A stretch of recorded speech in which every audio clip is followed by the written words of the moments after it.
Hello, my friends. Happy Hanukkah. Hanukkah, I believe, was a little bit late this year, starting, of course, in the evening, as all Jewish holidays do, this year on the 25th, Christmas night. So, hopefully, if all goes according to plan, me and my sons are going to go see Nosferatu Christmas evening. I'm recording this about a week ahead of time. But anyway, happy Hanukkah to my friends who celebrate. I'm not sure this is the movie you want to watch. If you want to have a happy Hanukkah, you have to have a certain sense of humor and sensibility to enjoy a movie like this, even if it worked 100%, even if it achieved what it was supposed to, which I don't think it does, sadly. Anyway, I'm talking about the 2020 film Hanukkah. From Dreidel to the Grave is the tagline. There's a lot of well-known people involved in this, produced by Phyllis Rose.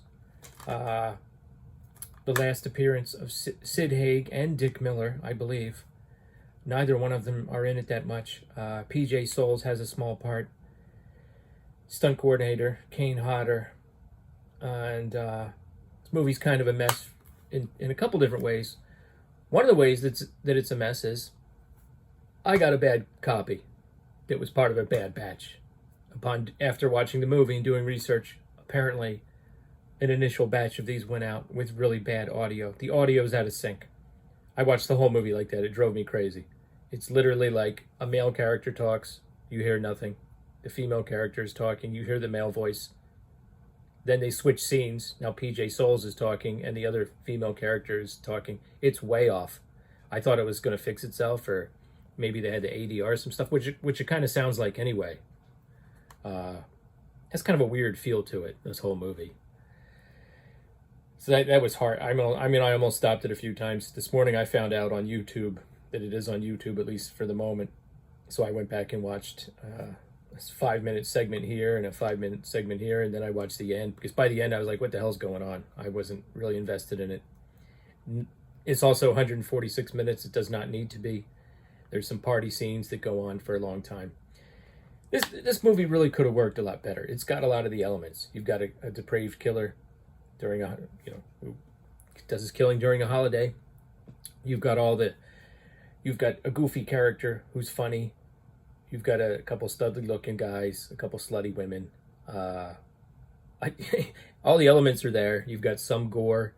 Now, as far as people getting killed, they pull away from that a lot of times. It's off camera. And I got about halfway through it. I was like, but there's not going to be any gore in this? The guy has a knife and then they fade away. Well, it actually turns into more of a torture kind of a film where people are already trapped. Anyway, the plot is there's a killer in the 80s, the Scar of David killer. He's about to sacrifice his wife's in a pit, being held hostage. He's about to sacrifice his son. The cops rush in and shoot him. He's played by Sid Haig. And it is a little sad because he's up there in years and he did not look well. I mean, his eyes are really bulging here, maybe more than usual, which added to the creepiness, but he doesn't have a big role. And then years later, the killings resume, and gee, I wonder who it could be. And there's a whole group of kind of obnoxious friends. They joke about being Jewish and how observant they are, that kind. Right in the first 10 minutes, there's some racial and ethnic humor that's a little cringy, but the way that good friends talk to each other. And there's a funny scene where a guy gets invited. His girlfriend's mom invites him over for dinner, and then he gets there and the girlfriend's not there, but she's with the other people, so he has to sort of suffer through dinner. And so then we follow this group of people that go to a party. They meet these other two obnoxious guys and a woman, and then the obnoxious guys are like party guys with chains on and stuff. They go to this party, and this party scene goes on for a while, and then they get stranded there. They have to stay overnight, and then even I think maybe a second night, and then people start getting killed, one by one. And the rabbi type figure is watching them and picking them off. And, at one point, so if you're not observant enough, you're a target, basically. So there's one point, the one guy is watching some late night video and this extremely offensive video comes on, rabbis eating bacon and topless girls and dancing. And he thinks it's hysterical, but the guy's watching through the window. And then there's another scene where somebody else opens a window and all of a sudden there's a dreidel spinning and it stops. Now, here's the thing. I remember a little bit of this. I used to play dreidel with my neighbor when I was a kid. I used to teach preschool. We played we explain the rules. I don't remember all of them. One of them is nun, which means none, and one of them is gimel. I don't remember the rest. So it stopped and the camera focused on it, but I don't know if there was supposed to be some significance there. Anyway, everyone frickin' is a target for this guy anyway. There's even a scene at the beginning where there's presumably a Jewish couple walking. A skinhead walks right past them without incident, but out from the bushes, out from the hedges, a la Michael Myers in Halloween, pops a shadowy rabbi figure and watches him. So cut to the skinhead being cut. Things are removed from his body, and it's pretty graphic. And then later, things were removed from someone else's body. There's one girl, she's very obnoxious, got tattoos.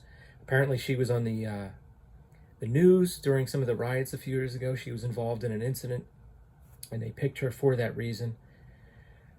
So things are, like if you've got tattoos or you're not observant, you're a target. And then at the end, I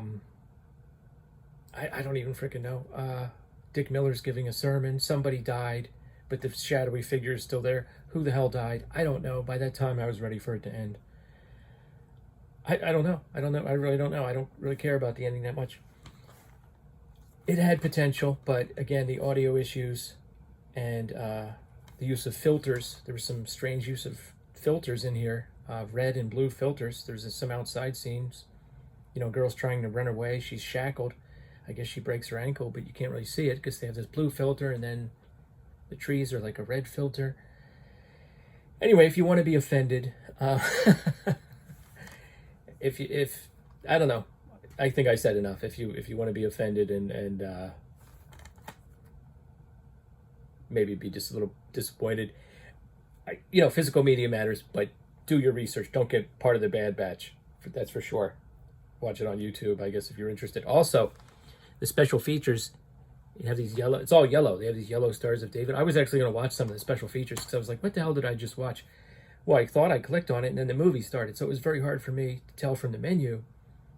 It's very hard for me to navigate the menu. They should have, I don't know. It was hard to see what was being highlighted and what wasn't. Anyway, happy Hanukkah, I guess, unless you watch this. You guys know me, I don't like to be negative, but I'm struggling here. It's disappointing when you see a movie that has potential and, you have to watch obnoxious characters. Here's the thing. They go to this party. The one guy says and there's no girls there. It's funny, right? It's like, it's a sausage fest. The one guy says it 5 times. Hey, man. Hey, bro, next time you have a party, invite some women. How many times can we hear the same guy say that? Then his friend takes a candle, and he's acting like it's his wiener, and he's walking around for minutes on end. Okay? Like, immature middle schoolers wouldn't have found that funny, and it goes on, and again, like I said, it's an hour and 46 minutes. It doesn't have to be. Whew. Anyway, thanks a lot. Have you seen this? Have you heard of the audio issues? What are your thoughts? At the end, they say, coming soon. The rabbi will be back in Day of Judgment. Well, I'm not sure that's going to happen. Potentially, they could take the concept and make a much better sequel. So, whatever. But that's about it. What are your thoughts? Let me know later.